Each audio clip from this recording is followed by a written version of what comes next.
오늘 본문 말씀은 예레미야서 31장 31절에서 34절 말씀이에요.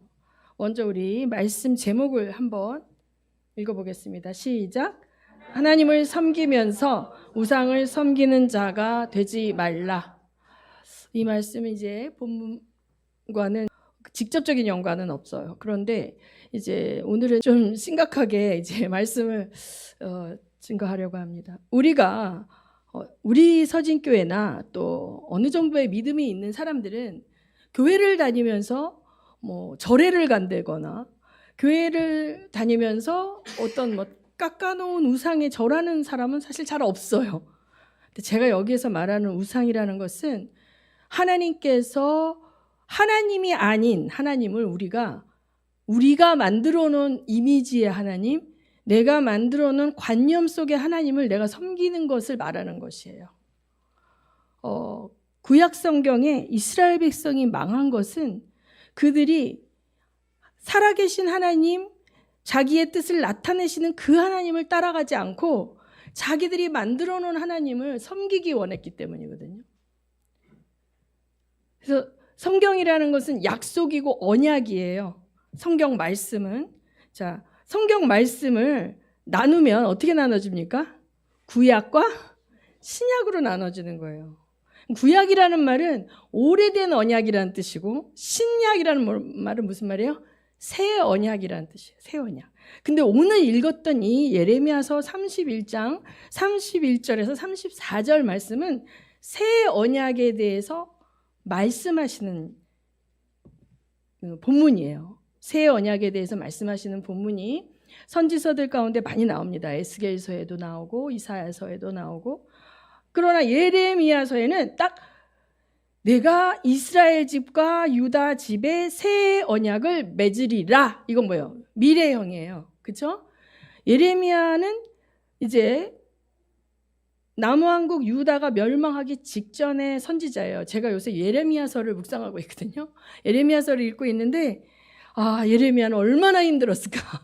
제가 말씀을 선포하는 입장, 전파하는 입장에서 예레미야를 생각해 보면 예레미야가 자기 민족에게 전했던 말씀은 하나님이 이렇게 복 주신데 그 말씀이 아니었잖아요. 그리고 뭐예요? 바벨론에게 굴복하라 이런 말씀이었어요.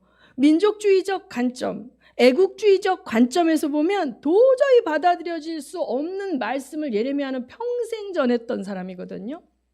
제가 언제나 얘기하지만 하나님의 복음과 하나님의 메시지, 하나님의 이 진리의 계시의 말씀은 애국주의를 넘어가고, 애국하지 말라는 거 아니라 애국주의를 넘어가고 민족주의를 넘어가고 이 세상의 어떤 철학과 사상보다도 큰 말씀이고 더 위대한 말씀이고 더 강력한 말씀이에요. 그래서 그러면 이제 여러분, 왜 사람들이 여기서 본문 말씀을 보면 여호와의 말씀이니라 보라 날이 이르리니 내가 이스라엘 집과 유다 집에 새 언약을 맺으리라 이렇게 말씀하셨어요. 그러니까 이스라엘은 북왕국 이스라엘은 어떻게 됐습니까? 우상을 섬기고 혼합주의에 빠져가지고 온갖 잡신과 하나님을 섞어서 섬겼고 이들의 피가 다 이방인과 섞여버렸어요. 그리고 유다 집은 뭐예요? 혈통을 고수하고 나름대로 하나님이 그들을 구별하여 주셨지만 결국은 그들도 마지막엔 어떻게 합니까? 우상을 숭배하고 그 다음에 어떻게 해요? 바벨론으로 끌려가고 거기서 돌아오는 유대인들도 있고 돌아오지 않는 유대인들도 있죠. 그래서 이스라엘 백성들과 유다 집이라고 얘기하면 넓게 말하면 영적으로는 이방인과 유대인을 얘기할 수 있는 거예요. 이번 주 수요일날 소 목사님 뭐예요? 나는 영적 내면적 유대인이다 이 말씀을 했는데 이 유다인이라는 것의 특징은 뭐냐면 하나님의 언약 백성이라는 뜻이에요. 그러면 이제 여기서 새 언약을 맺겠다고 주님이 예언하신 이유는 왜 그래요? 언약이 파괴되었기 때문에 그래요. 제가 이제 봄에 타직스탄에 가서 언약에 대해서 쭉 이제 사역자들하고 공부를 했는데 많이 못 따라오더라고. 너무 어려운 거. 근데 그래서 최대한 이제 쉽게 설명을 하면 언약이라는 거는 약속이잖아요. 그렇죠? 그러면 A가 있고 B가 있어요. 그럼 이 언약을 맺었어요. 그럼 이 언약이 유지되려면 어떻게 해요? 약속을 깨면 안 되죠. 약속을 깨면 언약이 깨지는 거예요. 그러니까 주님이 여호와 하나님께서 계속 언약을 다시 갱신하고 또 다시 하는 이유는 뭐예요? 언약이 자꾸 깨지니까. 언약이 깨지니까. 언약을 누가 깨트려요? 하나님이 깨트립니까? 아니죠. 이스라엘 백성이 깨트리는 거예요. 그렇기 때문에 언약을 계속 재계약을 맺는데 이제 예레미야서 31장 31절에 내가 이제 이스라엘 집과 유다 집과 새 언약을 맺을 것인데 이제 이거는 마지막 언약이야. 더 이상 갱신되는 게 없어. 이 언약은 최종적인 새 언약인 거예요. 그래서 이 언약은 자 31절 2절을 보면 이 언약은 내가 그들의 조상들의 손을 잡고 애굽 땅에서 인도하여 내던 날에 맺은 언약 것과 같지 아니할 것은 내가 그들의 남편이 되었어도 그들이 내 언약을 깨트렸음이라 여호와의 말씀이니라. 이렇게. 자, 제가 출애굽기 19장 20절 시내산에서 이스라엘 백성과 하나님이 십계명을 받고 하는 그 장면을 구약 신약이나 많은 하나님 자신이 직접 결혼식으로 비유하셨다 그랬잖아요. 결혼식으로. 그래서 이 하나님과 이스라엘 백성과의 맺은 언약은 결혼 언약과 굉장히 유사하다. 결혼 언약은 뭐예요? 한 남자와 한 여자가 서로를 향하여 완전한 구속이 되는 거예요. 그러니까 내가 결혼한 여자면 내가 다른 남자한테는 갈 수가 없는 거죠. 내가 결혼한 남자도 마찬가지입니다. 일부 다처라는 것은 인간의 죄성으로 인해서 만들어진 결혼제도지 하나님이 창세기에 만든 결혼제도는 뭐예요? 한 남자와 한 여자의 결혼이잖아요. 그렇기 때문에 이것과 똑같이 하나님이 우리를 이해시키기 위해서 이 모세 언약, 시내산 언약은 내가 그들과 결혼한 거나 마찬가지야. 나의 아내가 된 거나 마찬가지야. 그런데 그들이 어떻게 했어요? 언약을 깨트렸어요. 어떻게 깨트렸습니까? 우상을 섬기고 하나님의 말씀을 지키지 않고 자기 멋대로 하면서 우상을 섬겼기 때문에 뭐라고 얘기해요? 저들이 간음하였도다. 간음하였도다. 이 세상이 타락하니까 간통죄라는 게 없어졌죠. 간통죄라는 건 뭐예요? 이 결혼관계 안에 있는 사람들이 그 다른 사람들과 부적절한 성관계를 맺을 때 그 피해를 본 그 결혼의 그 파트너가 그 상대 바람핀 남편이 됐든 아내가 됐든 고소할 수 있는 법인데 그 대한민국에 이제 그 법이 없어졌더라고요. 그런 것들이 나온 배경은 다 성경적인 가치에서 나온 거예요. 간통죄도. 근데 자, 그래서 그들이 내가 그들의 남편이 되었어도 그들이 내 언약을 깨트렸다 이 말씀하시죠. 자꾸 파트너가 언약을 깨트리니까 다시 언약을 맺을 수밖에 없는 하나님이 이렇게 탄식하시면서 자 33장에 3절에 읽습니다. 시작. 그러나 그날 후에 내가 이스라엘 집과 맺을 언약은 이러하니 곧 내가 나의 법을 그들의 속에 두며 그들의 마음에 기록하여 나는 그들의 하나님이 되고 그들은 나의 백성이 될 것이라. 여호와의 말씀이니라. 그들이 다시는 각기 이웃과 형제를 가리켜 이르기를 너는 여호와를 알라 하지 아니하리니 이는 작은 자부터 큰 자까지 다 나를 알기 때문이라. 내가 그들의 악행을 사하고 다시는 그 죄를 기억하지 아니하니라. 여호와의 말씀이니라. 네, 너무너무 감사한 말씀이에요. 계속적으로 우리가 말씀을 어기고 그 말씀이 우리를 지배하고 통치하지 못하니까 하나님께서는 이제 새 언약을 맺으실 것인데 그 새 언약을 맺게 되는 사람들 속에는 내 말씀이 아예 그 안으로 들어간다는 거죠. 모세의 말씀은 어떻게 해요? 십계명 돌판이 새겨져 가지고 모세가 기록해놨죠. 그 다음에 수많은 토라의 말씀을 양피지나 파피루스에 기록해서 두루마리로 해가지고 보관하고 있었죠. 그래서 이제 안식일 날이 되면 그걸 꺼내와 가지고 그거를 읽으면서 사람들을 교육했어요. 그러나 구약 당시에 하나님의 말씀이 그들의 위에 임재하여 그들을 지배할 수는 있었지만 그들의 몸 가운데로 들어갈 수는 없었던 것이 인간의 원죄와 죄가 완전히 해결되지 않았기 때문에 우리의 몸 자체가 성령이 거하시는 성전이 될 수 없었던 거예요. 계속 우리가 죄와 타협하고 죄를 짓기 때문에 우리도 지금 역시 뭐예요? 지금 역시도 죄와 타협하고 죄를 짓지만 왜 우리가 거룩한 하나님의 성령이 거하시는 성전이 될 수 있는 이유는 뭡니까? 예수 그리스도가 죄의 값을 한 목에 다 치러 놓으셨어요. 그리고 우리한테 그 피의 권세를 쓸 수 있는 권한을 부여하신 거예요. 우리가 지금 죄를 짓지 않기 때문에 거룩한 것이 아니라 우리는 오늘도 죄를 지을 수 있지만 그 죄의 싹은 누가 치러놨다?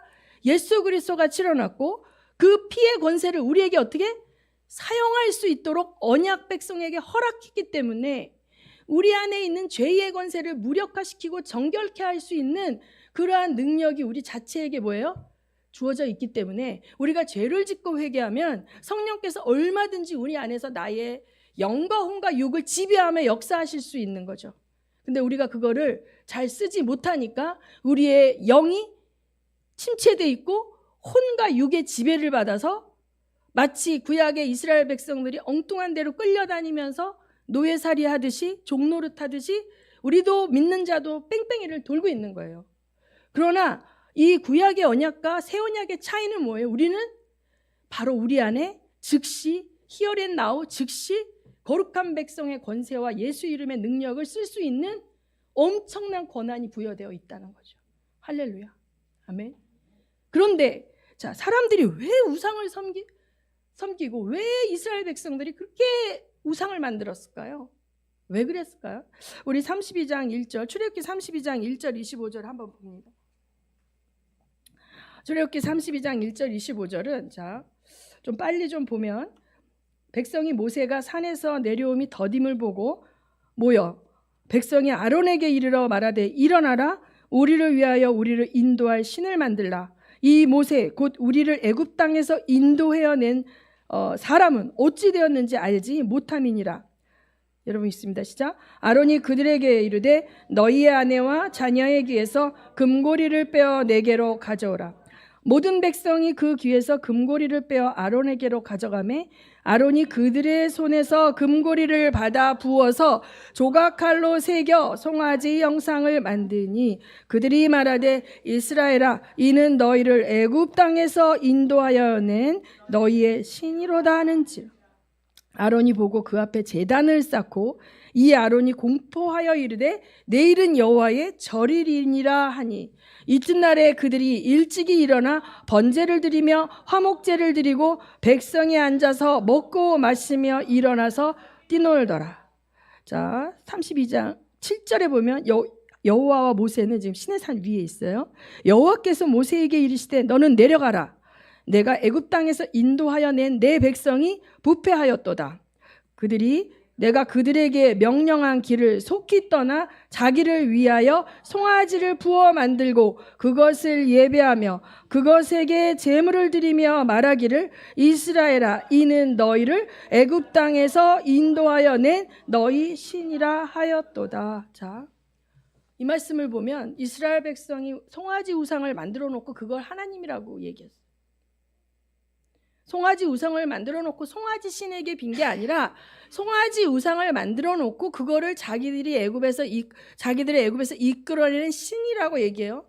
근데 이들이 왜 그 우상을 만들어요? 모세가 시내산에 올라가서 너무 빨리 내려오지 않으니까 불안하고 두렵고 그렇죠. 근데 이들 안에 있는 익숙한 모델은 우상 숭배의 모델이죠. 애굽에서 보온 것이 뭐예요? 모든 보이는 형상을 만들어 놓고 그것을 신이라고 하는 절하고 그것에게 제사하고 그것에게 자기가 원하는 거를 해달라고 비는 것밖에 본 적이 없어요. 이들은 보이지 않는 여호와 하나님이 어떤 분인지도 조상들에게는 우리 조상들이 섬기던 신이라는 걸 알았어요. 그런데 이들이 열 재앙을 통해서 광야에 들어올 때 하나님의 능력을 봤어요? 못 봤어요? 봤죠. 홍해를 건널 때 애굽이 몰살당하는 걸 보면서 전지전능하신 하나님을 봤죠. 그들이 하나님을 떠난 게 아니에요. 자기들은 하나님의 이름을 불렀어요. 근데 어떤 방법으로 불렀냐면 우상 숭배하는 방법으로 하나님의 이름을 부른 거예요. 그거밖에 자기들 안에 들어있는 게 없어요. 교육되어진 게 없어요. 그래서 이런 실수를 하게 되는 거죠. 자기들이 생각하는 하나님, 그 하나님을 섬기는 방법, 그것은 애굽의 문화에서 나온 것을 가지고 하나님을 섬긴 거죠. 자기들에게 익숙한 방법을 가지고 하나님을 섬긴 거죠. 근데 하나님 그거 안 받으시겠다는 거고, 그 신은 하나님이 아니잖아요. 속히 부패하였도다. 이렇게 봐라. 뭐라고 얘기하셔요? 이 백성이 애굽 땅에서 인도하여 내 백성이 부패하였다라고 얘기해요. 자, 그 문화에 익숙한 방식으로, 그들에게 익숙한 방식으로 여호와의 이름을 부르며 애굽에서 인도하여 낸 신이로다 하면서 경배하고 찬양하고 춤추고 제사 지냈는데 하나님은 부패하였도다라고 말씀하셔요. 속히 내 명령을 떠났다라고 말씀하셔요. 그러니까 이들은 사실은 보이지 않는 하나님, 그 하나님을 어떻게 섬겨야 되는지 이제 배워갈 참이에요. 이제 스타트하면서 배워갈 참이에요. 그래서 여러분, 그들은 종교로 신을 섬기는 것만 안 거예요. 그런데 하나님은 종교로 신을 섬기는 그 신이 아니라 언약을 맺는 파트너로서 이스라엘 백성들과 관계 맺기 원하신 거예요. 아멘. 자, 그래서 여기서 보면 이들이 불안과 두려움을 극복하기 위해서 눈에 보이는 존재가 필요했기 때문에 만들라는 거죠. 우리가 보고 빌 수 있는 어떤 형상을 만들어내라 이렇게 얘기하니까 여러분 기가 막히지 않습니까? 아론도 내놔 그러면 금 다 꺼내와. 그래서 금모으기를 해가지고 뭘 만듭니까? 금송아지 만들어요. 아마 그 당시 애굽에서 가장 대중적인 신이었을 거예요. 그 형상이었을 거예요. 본 게 그거밖에 없어요. 아론도 경험한 게 그거밖에 없어요. 하나님 어떻게 섬기고 하나님 어떤 신인지에 대한 아무런 것이 없기 때문에 그래서 그 방법으로 했는데 모세가 엄청 진노하죠. 엄청 진노하죠. 심지어 하나님은 얘네 이제 다 쓸어버리고 너를 통해서 새 민족을 만들어서 새로 하자 그랬더니 모세가 뭐래요?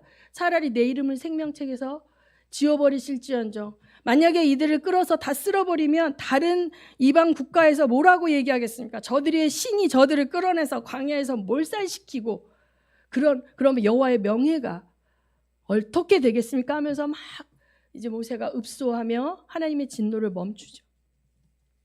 자, 그래서 이 언약이 시작하자마자 깨진 거예요. 시작하자마자.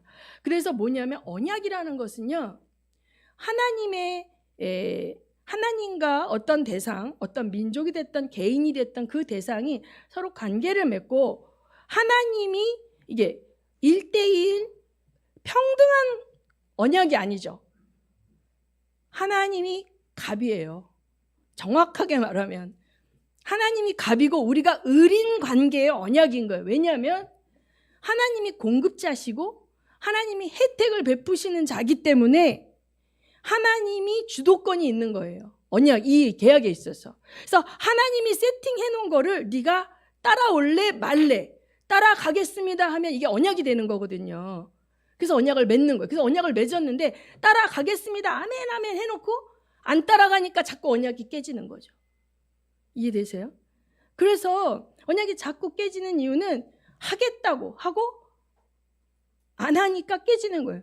그럼 하나님은 왜 그냥 내버려 두지 않고 이래라 저래라 이래라 저래라 말씀이 많으시고 명령이 많으시고 해라 하지 마라가 많으십니까? 내 백성을 관리하겠다는 거예요. 내가 어떤 여자를 사랑해서 결혼을 했어요. 근데 그 여자가 밤마다 나가서 다른 남자 만나고 모텔 돌아다니고 뭐 클럽 다니고 하는데 마음껏 해. 이런 남편은 그 여자 사랑하지 않는 거죠. 하나님 뭐라 그랬습니까? 내가 거룩하니 너희도 거룩하라. 이 세상의 음란한 문화를 너희는 따라가지 말라. 나의 아내가 됐고 나의 파트너가 됐으면 적어도 내 수준의 레벨로 올라와야 되는 거예요. 하나님 입장에서는. 그래서 이 언약의 대상, 내가 대신 네가 나의 관리를 잘 받으면 내가 다 공급해 줄게. 하늘의 것 땅의 것 다 공급해 줄게. 그런데 관리를 받지 않으면 내가 공급을 끊을 거야.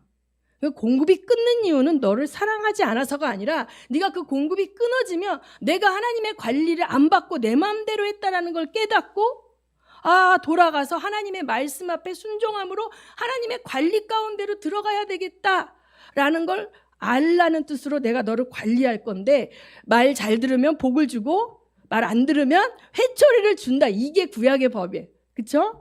근데 이스라엘 백성들이 까마귀 고기를 먹었는지 자꾸 까먹고 그냥 이방 백성들이 하는 대로 그 하나님을 따라가는 그게 싫어서 우상을 섬기는데 왜 그렇게 쉽게 빠지냐면 우상은요 어떤 존재냐, 세상 사람들이 우상을 왜 그렇게 따라가냐, 뭐냐면 우상은요 묻지도 따지지도 말고 내가 원하는 소원을 들어준다고 생각해. 그러니까 하나님도 묻지도 따지지도 마시고 그냥 내가 기도하는 기도 응답 주세요. 그 하나님을 여러분이 원한다면 천만에 만만의 성경의 하나님이 아니에요. 성경의 하나님은 묻지도 따지지도 말고 내가 기도하는 거 다 응답해 주시는 그 하나님이 아닙니다. 하나님은 자기 백성을 거룩한 신부로 관리하기 원하시기 때문에 진흙탕에서 뒹굴면서 거기에서 더러운 거 달라고 요구하는 기도는 안 들어주세요. 거기서 처절하게 실패하고 빨리 돌아가야지 하고 나오게 가는 것마다 다 막아버려. 되는 일이 없어. 그렇게 만드시는 하나님이세요. 사랑하기 때문에. 제가 신학교 가면 이런 분이 있어요. 정말 되는 것이 하나도 없고 자기가 20대 때 소명을 받았는데 어떻게든지 안 해보겠다고 내 멋대로 살아보다가 쩔쩔 망해가지고 50대 60대 돼서 손 들고 왔어요. 이런 분들이 몇 분 계시더라고요. 그래서 하나님의 작정하심과 섭리하심과 예정하심을 이길 자가 없습니다. 무슨 말인지 아시죠? 하나님은 묻지도 따지지도 말고 축복 주는 그 신이 아니에요. 청년들 잘 들으세요. 제가 어제 하루 종일 청년들 기도했어요. 청년들이 구약의 말씀을 모르고 이 신약의 새 언약이 나오기까지 하나님이 얼마나 배반하고 언약을 깨트린 이스라엘 민족을 참으셨는지를 모르기 때문에 예수 그리스도가 날 위해 죽으셨대 할렐루야, 하나님이 예수님보다 나를 더 귀히 존귀히 존귀히 여기시기 때문에 육체의 정욕과 안목의 정욕과 이생의 자랑을 추구하는 당신의 기도는 안 들어주신다는 거예요. 하나님의 거룩한 백성으로 관리해야 되기 때문에 이걸 모르면 하나님은 제 기도는 들어주시는데 나는 되는 일이 없어. 하나님 나 사랑하지 않나 봐. 맨날 하나님한테 시험 들고 자기가 만든 자기의 관념 속에 그 우상을 섬기며 하나님을 믿는다고 착각하는 종교를 버리세요. 우리는 하나님의 언약 백성인 걸 믿으시기 바랍니다. 이것이 아니면 거룩한 신부가 될 수 없고 이것이 아니면 첫째 부활에 들어갈 수가 없고 거룩한 성 예루살렘에 들어갈 수가 없기 때문에 저는 맨날 이렇게 인기 없는 말씀을 전할 수밖에 없습니다. 그러나 하나님께서 내 백성을 사랑하기에 잘 관리하는 그 말씀을 선포되어져야만 하기 때문에 저는 서진 성도 여러분에게 이 말씀을 전합니다. 자, 또 한 번의 금송아지를 만들었어요. 자, 언제 만들었습니까? 열왕기상 12장 25절에서 33절 한번 봅니다. 열왕기상 다 같이 읽습니다. 합독하겠습니다. 시작. 여로보암이 못 찾았어요. 시작. 여로보암이 에브람 산지에 세겜을 건축하고 거기서 살며 또 거기서 나가서 분회를 건축하고 그의 마음에 스스로 이르기를 나라가 이제 다윗의 집으로 돌아가리로다. 만일 이 백성이 예루살렘에 있는 여호와의 성전에 제사를 드리고자 하여 올라가면 이 백성의 마음이 유다 왕 된 그들의 주 르호보암에게로 돌아가서 나를 죽이고 유다의 왕 르호보암에게로 돌아가리로다 하고 이에 계획하고 두 금송아지를 만들고 무리에게 말하기를 너희가 다시는 예루살렘에 올라갈 것이 없도다. 이스라엘아, 이는 너희를 애굽 땅에서 인도하여 올린 너희의 신들이라 하고 하나는 베델에 두고 하나는 단에 둔지라. 이 일이 죄가 되었으니 이는 백성들이 단까지 가서 그 하나에게 경배함이더라. 그가 또 산당들을 짓고 레위 자손 아닌 보통 백성으로 제사장을 삼고 여덟째 달 곧 그 달 15째 날로 절기를 정하여 유다의 절기와 비슷하게 하고 제단에 올라가되 베델에서 그와 같이 행하여 그가 만든 송아지에게 제사를 드렸으며 그가 지은 산당의 제사장을 베델에 세웠더라. 그가 자기 마음대로 정한 달 곧 15째 날로 이스라엘 자손을 위하여 절기를 정하고 베델에 쌓은 제단에 올라가서 분향하였더라. 자, 이걸 여러분 다 아시겠지만 남왕국과 북왕국이 갈라졌죠. 남왕국에 예루살렘이 있습니다. 근데 북왕국에 있는 여로보암 왕은 그 왕이 되는 권세를 누가 줬습니까? 하나님이 주신 거예요. 그가 정치적으로는 쿠데타를 일으켜서 모반을 일으켜서 10지파를 데리고 분리돼서 나갔지만 그걸 하나님이 허락했다 그랬어요. 그런데 그가 신명기에 보면 예루살렘에 올라가서 예배드리는 게 절기가 3번 있거든요. 6월절, 77절, 장막절. 근데 이때 전 백성들이 예루살렘으로 올라갔다가 자기가 어떤 다윗의 후손이 아닌 정통성이 있는 정권이 아니라는 걸 알고 정치적으로 저 남유다에게 귀속될까 봐 두려워서 못 내려가게 하려고 금송아지를 만들어 놓고 이게 여호와니 여기서 기도해도 똑같아. 하나님 여기서도 받으셔라고 한 거예요.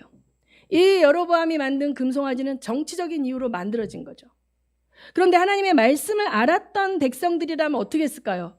예루살렘에 올라가서 하나님께 예배드렸겠죠. 그런데 거기 올라가지 않는 백성들은 말씀을 몰랐거나 알았더라도 하나님이 어떤 분인지 모른 거죠. 편리주의. 내가 사는 동네 가까운 곳에 있는 거기 가서 예배드리면 되지. 왜 꼭 예루살렘까지 가야 돼? 베델이 얼마나 가까워, 사마리아와. 베델에 가면 되지. 자, 저는 이제 이 코로나 시국에 영상 예배가 드려졌지만 영상 예배가 현장 예배와 동일하다라고 생각할 수는 없어요. 왜냐하면 제가 영상 예배를 들어보니까 예배가 잘 안 되더라고요. 그런데 여러분 영상 예배를 피치 못하게 드려야 되는 분들도 있어요. 그렇죠? 와병 중에 계시거나. 그러나 나의 편리를 위하여 예배를 패싱하면 이 여로보암의 죄로 갈까 봐 제가 너무 두려운 거예요. 그렇죠? 제가 말씀드리는데 정말 진정한 예배자가 되기를 원하신다면 현장 예배를 1년, 2년 안 드리면 안 됩니다. 제가 그래서 막 기도하면서 제일 떠오른 게 우리 기한 형제예요. 김포로 가게 되면 우리 기한 형제를 오라 말할 수가 없고 그렇다고 이 영상 예배만 드리는 것도 안 되고 하나님 만약에 우리 기한 형제가 김포로 가는 것이 어렵다면 어느 공동체에 우리 기한 형제가 가서 예배를 드리는 것이 하나님 좋겠습니까? 이렇게 기도를 하게 되더라고요. 오늘 안 오셨지만 이길순 집사님도 걱정이 되고.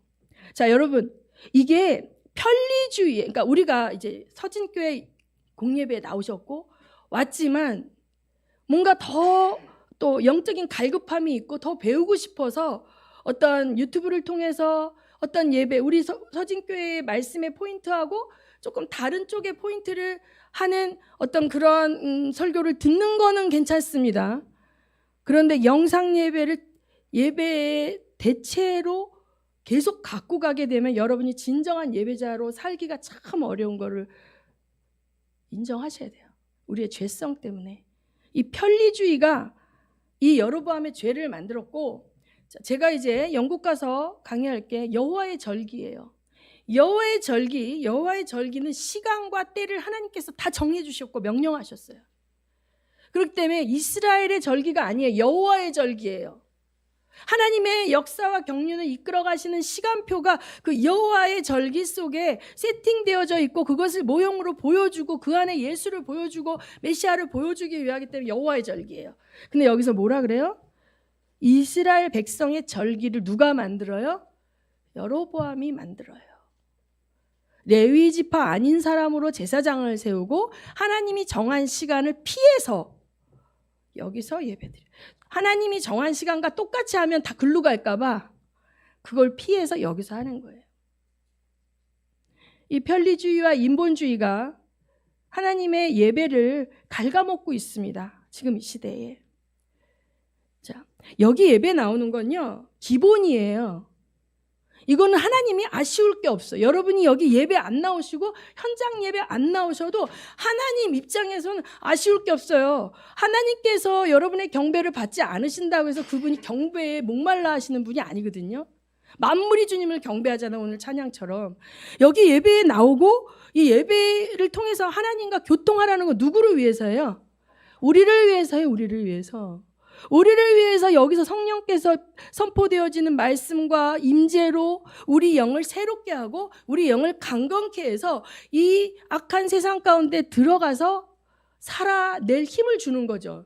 하나님 입장에서는 안 오면 누구 손에? 나 손해인 거예요, 여러분. 와라 이거 아닙니다, 여러분. 그런데 하나님은 사랑이시기 때문에 또 우리가 사랑으로 또 권면하고 오도록 도와야 돼요. 그렇죠? 근데 제가 어저께 우연히 이제 그 새롭게 하소서인가 하여튼 뭐 그런 이제 간증을 보다가 여러분도 잘 아는 그 서정희, 그분이 전도사 됐더라고요. 그 서정희라는 사람의 일생을 듣다 보니, 자, 그분이 엄청난 믿음의 소유자더라고요.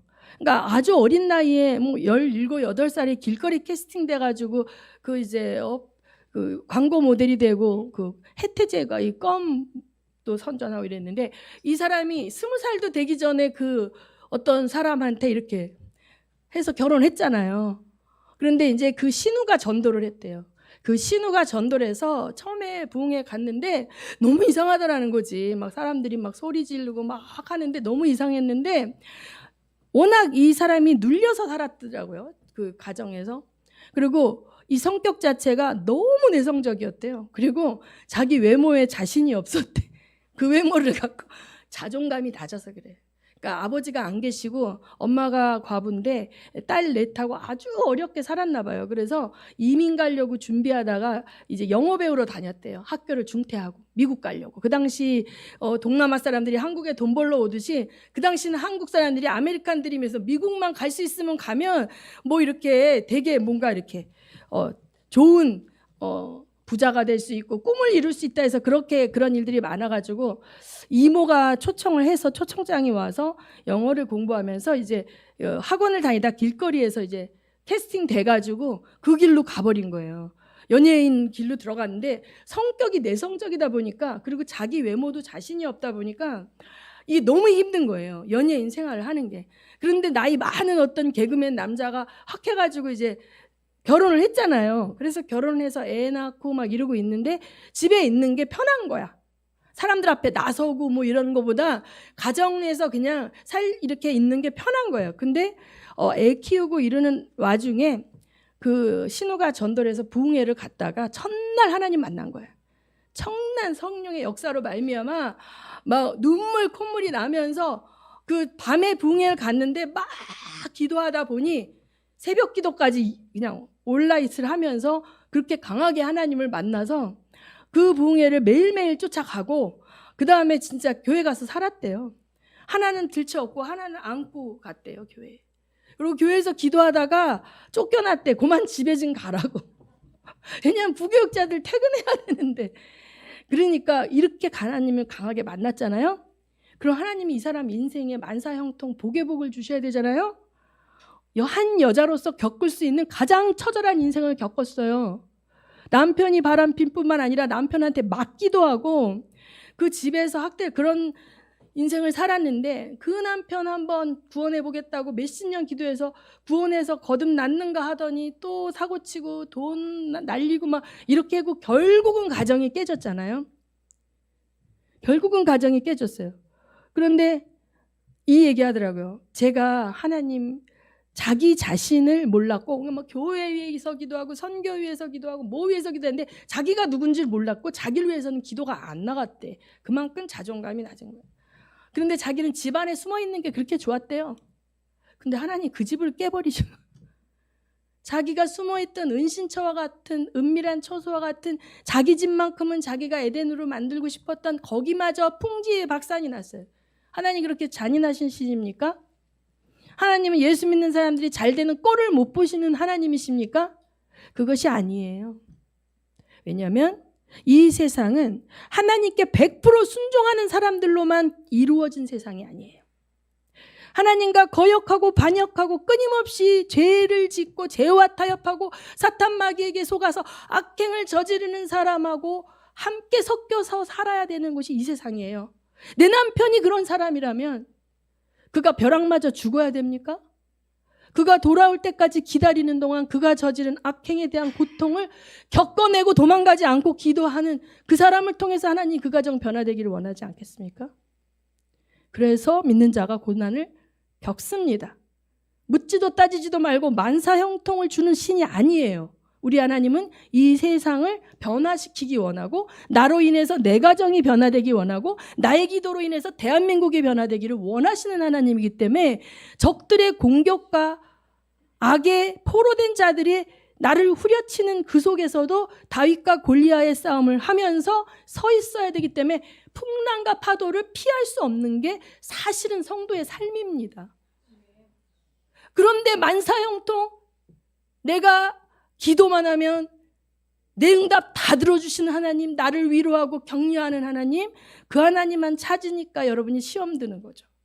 그러니까 여러분이 교회를 못 오고 하나님을 오해하는 거죠. 하나님의 주권적 통치를 인정하지 않으면 계속 방황하고 내가 원하는 거, 내 축복, 내 행복 그것만 추구하면 하나님이 정말 사랑하시고 선택한 사람은 기도 응답이 안 올 수밖에 없어요. 이스라엘 백성이 그랬잖아요. 그런데 우리가 이렇게 불순종하는 게 저주가 아니라 우리 안에 예수가 있다는 거예요. 예수가 완전한 순종을 해놓으셨고 예수가 완전한 응답을 받아놓으신 거예요. 그래서 우리가 그 예수 안으로 들어가기만 하면 예수님이 해놓은 게 다 내 거가 되는 거죠. 아멘. 그런데 너무 중요한 것은 자 그러면 이제 나는 언약의 백성이고 예수 안에서 완벽하게 예수님이 해놨기 때문에 나는 언약의 의무가 없느냐? 그게 아니라는 거예요.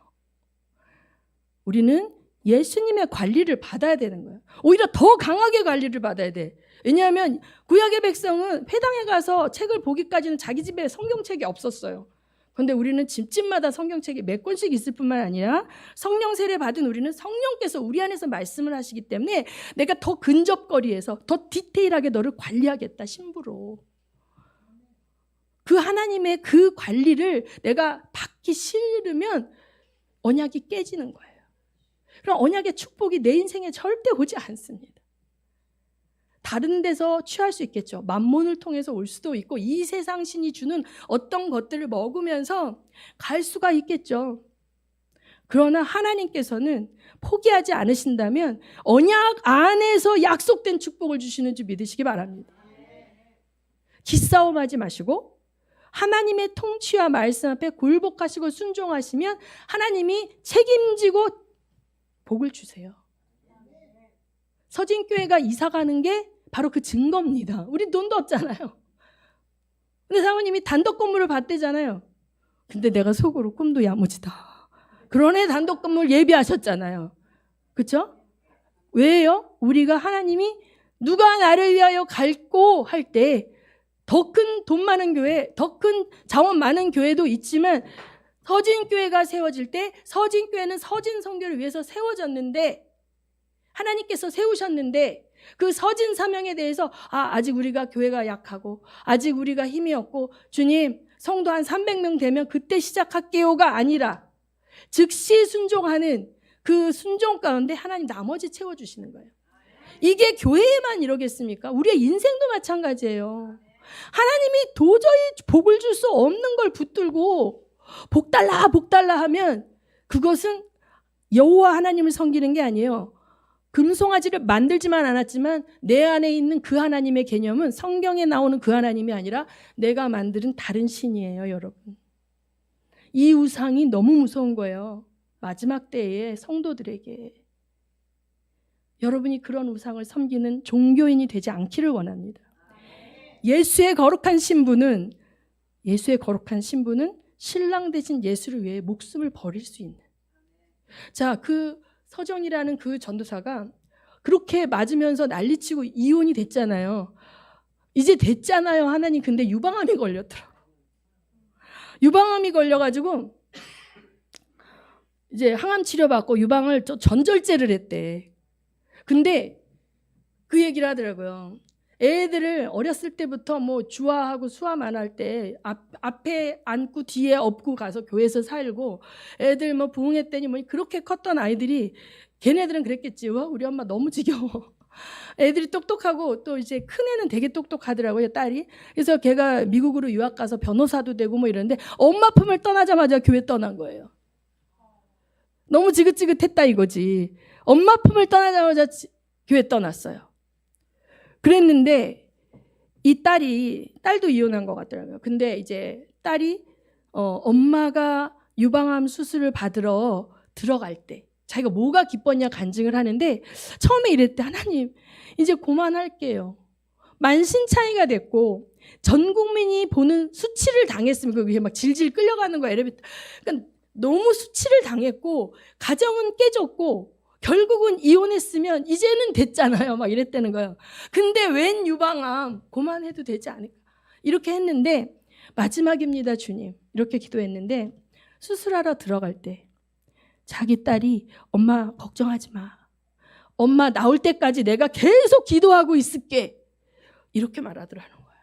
그래서 자기가 하나님, 내 딸이 다시 하나님께 기도할 수 있고 내 딸이 다시 하나님께 돌아올 수 있다면 유방암이 아니라 뭐래도 괜찮습니다. 죽어도 좋습니다. 이렇게 하고 수술하러 들어갔다는 거예요. 그래서 이제 수술하고 나왔는데 그 딸이 이제 엄마한테 편지 쓴 걸 그 간증에 나오던데 나는 엄마가 무너질 줄 알았대. 이번에는 무너질 줄 알았다는 거예요. 우리 엄마 무너지면 어떡하지? 가녀린 여자잖아요. 우리 엄마 무너지면 어떡하지? 우리 엄마 무너지면 어떡하지? 그래서 자기가 엄마의 보호자로 지켰는데 딱 이번에 유방암 됐을 때 우리 엄마 이번에 무너질 줄 알았는데 우리 엄마 또 안 무너지더라는 거지.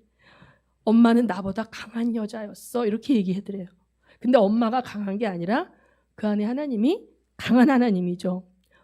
그러면서 이 사람이 이제 머리도 다 빠져가지고 가발 쓰고 이렇게 하는데 뭘 하냐면 성경을 낭독하는 유튜브를 하더라고요.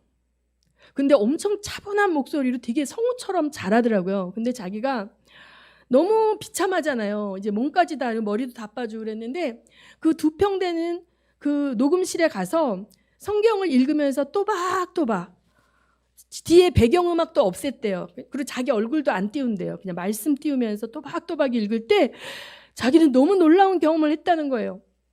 그 말씀 한 구절 한 구절이 자기 몸속으로 들어와서 세포에 꽂히는 것 같은 느낌?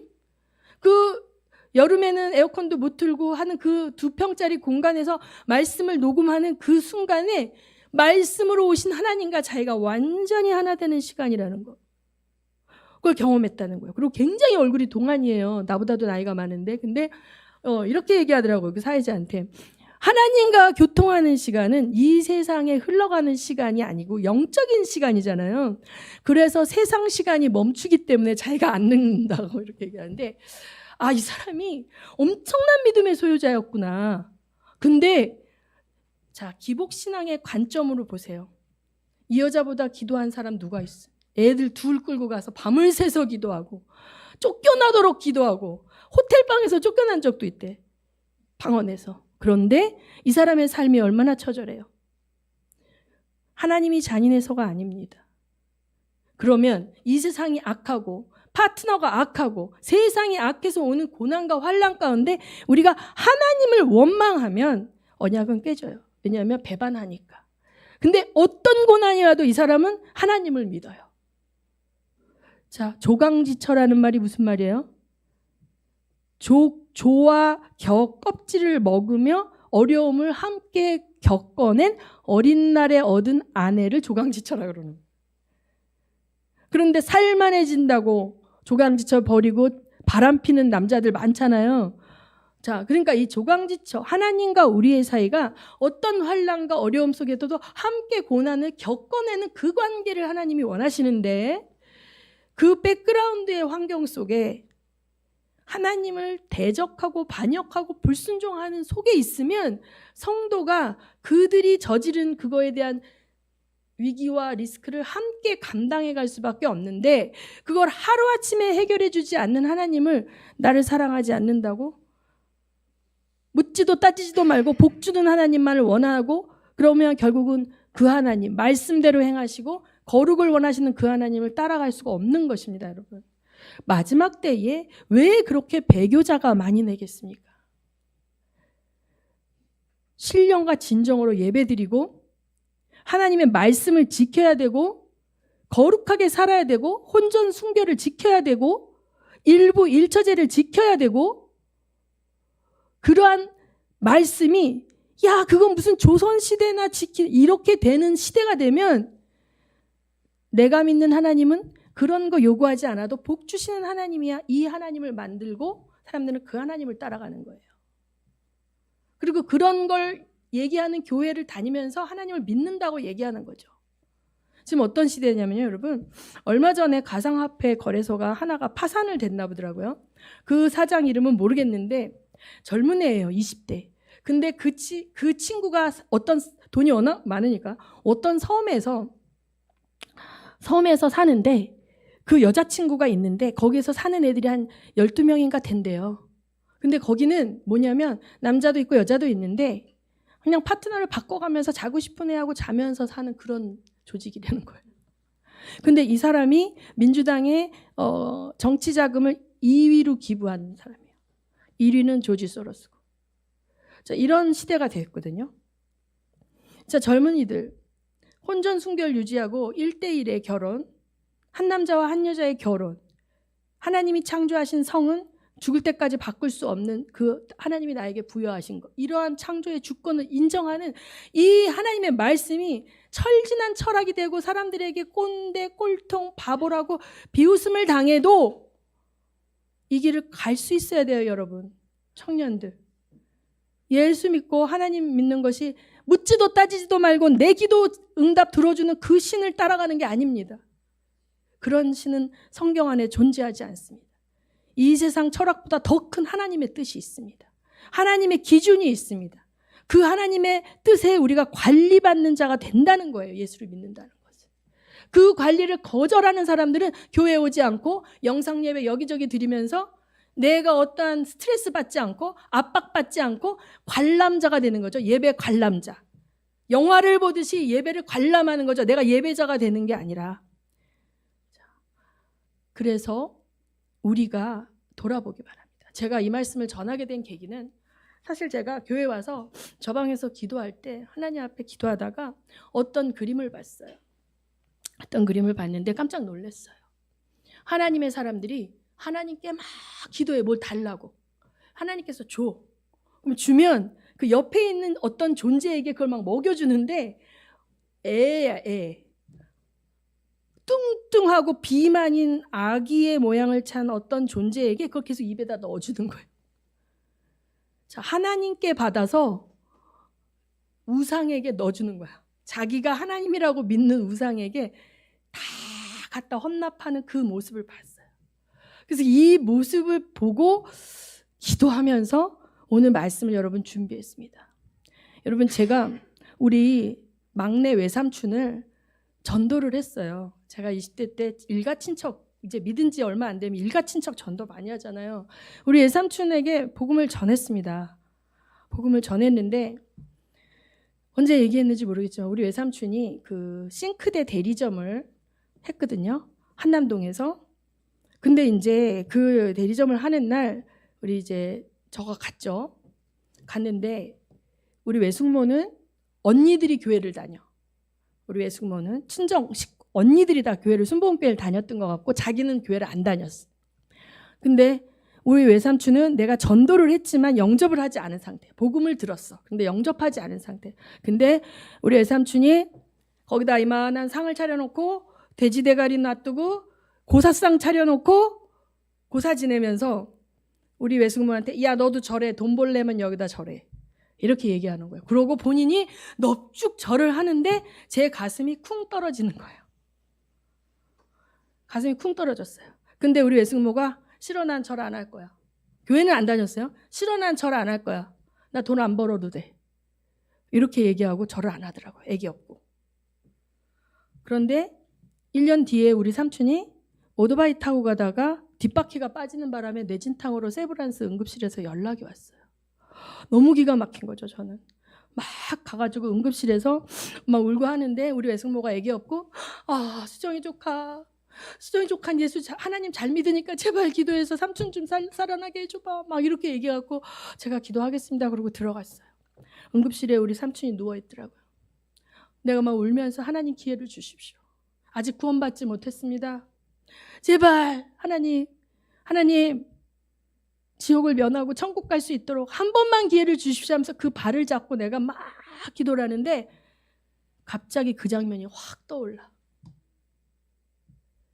그 돼지 머리 앞에 넙죽 절하며 난 돈 벌기 위해서 무슨 짓이라도 할 수 있어 하고 절하던 그 삼촌의 모습이 떠오르면서 제 혀가 딱 굳는 거예요. 기도가 안 돼요. 막 여기서 너무 울면서 기도를 하려는데 기도가 안 돼요. 마지막 기회를 언제 날렸는지 모르지만 우리 삼촌은 마지막 기회를 날린 거예요. 여러분, 하나님이 만만한 분이 아니에요. 내 잔머리와 계산 속에 컨트롤된 분이 아니에요. 하나님은 오래 참고 계시지만 마지막에 심판이 있습니다. 그거는 역사에 기록된 어떤 전체 인류뿐만 아니라 한 개인의 인생에 있어서도 마지막 기회가 날아가게 되면 하나님이 기도도 못하게 하시더라고요. 그래서 내가 그 무서운 경험이 있어요. 하나님이 얼마나 기회를 주시는데 그 기회를 짓밟는 자들에 대한 분노가 있으신지. 아마 아내와 처가에서 많이 전도를 했겠죠. 근데 그걸 계속하고 뭘 택했습니까? 돈을 택한 거예요. 만몬을 택한 거예요. 그러나 그 만몬이 그를 천국에 보내지 못하고 지옥으로 끌고 가죠. 그래서 무엇이 우상인지 우리가 찾아봐야 됩니다. 우리 인생을 끌고 가는 게 무엇입니까? 여러분, 하나님의 완벽한 통치를 받는 삶을 살지 못하는 크리스찬들은 내 안의 우상을 날마다 불태워버리시기를 예수의 이름으로 축원합니다. 자, 우리 베드로후서 말씀을 보면 3장 1절에 사랑하는 자들아 내가 이제 둘째 편지를 너희에게 쓰노니 이 두 편지로 너희의 진실한 마음을 일깨워 생각나게 하며 2절 보면 시작 곧 거룩한 선지자들이 예언한 말씀과 주 되신 구주께서 너희의 사도들로 말미암아 명하신 것을 기억하게 하려 하노라.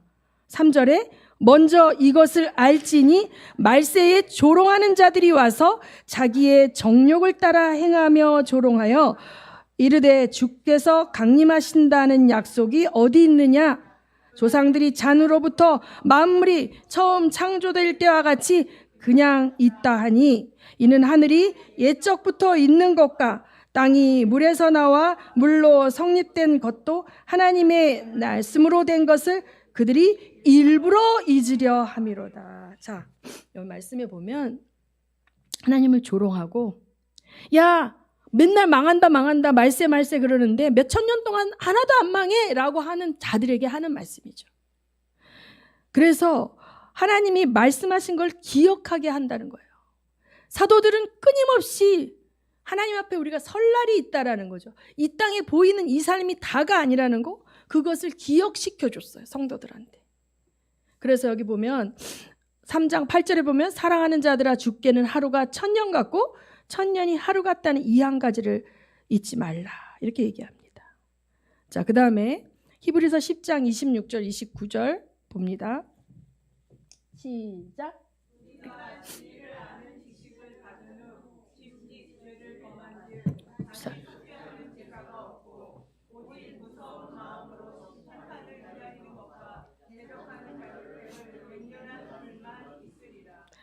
모세의 법을 폐한 자도 두세 증인으로 말미암아 불쌍히 여김을 받지 못하고 죽었거든 하물며 하나님의 아들을 짓밟고 자기를 거룩하게 한 언약의 피를 부정한 것으로 여기고 은혜의 성령을 욕되게 하는 자가 당연히 받을 형벌은 얼마나 더 무겁겠느냐. 자, 네.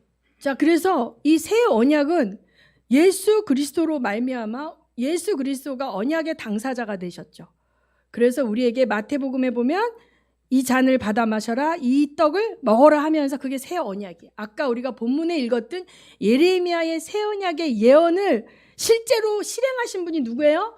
예수님이 잡히시기 전날 떡과 포도주를 나눠주시면서 새 언약식을 한 거예요. 우리가 지난주에 뭘 했어요? 성찬을 했죠? 자, 그러면 그 말은 뭐예요? 내가 믿음으로 고백하고 예수님과 새 언약식의 파트너가 됐다는 거예요. 그건 무슨 말이야? 내가 하나님의 관리를 받겠다.